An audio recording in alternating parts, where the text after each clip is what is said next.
May mga bumili na rin kanina mga kabes. May buena mano na. Kaya nakatuwa din naman mga kabes. Alam niyo kasi mga kabes, tipid na tong ulam na to. O, di ba? Kumbaga, pwede na siyang iulam pang gabi. Ganun mga kabes. Hindi na hanap ng iuulam.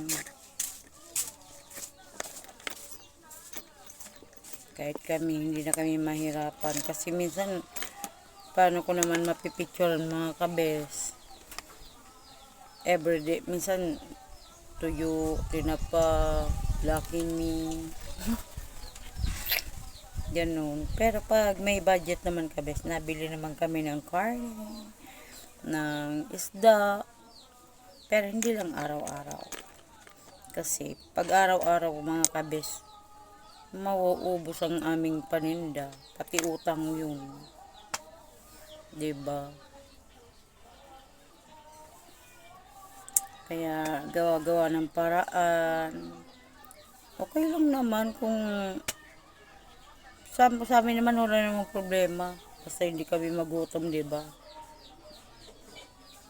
Kasi minsan naman mga kabes, nakakabili kami ng mga gulay natin sa 10. Tapos nabili kami ng tuyo. Yun ang mga ulam namin, mga simple lang. Tapos bawi-bawi na lang mga kabes pag may piyestaan, huwag kayo maingay.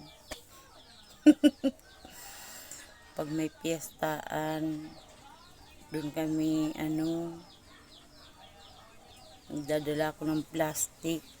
Huwag kayo maingay mga kabes, baka may makarinig sa inyo. Bawi-bawi naman kami dun pag nakikipiesta mga kabes, di ba? Ano ba yan? Ganon talaga mga kabes. Ayan mga kabes, dahil may mga bumili. O di ba? Ano yung ayan, hinihiwalay ko mga kabes yung benta dito sa kasi sa akin naman to. Hindi, para alam namin kung magkano yung kita, di ba mga kabes? Kasi mahirap na pag ninalo doon. Paano pag mabayad namin sa mga utang, di ba? Ito, paparolling kasi namin to mga kabes. Malapit na naman ang mahal na araw. Tuloy-tuloy na to mga kabes.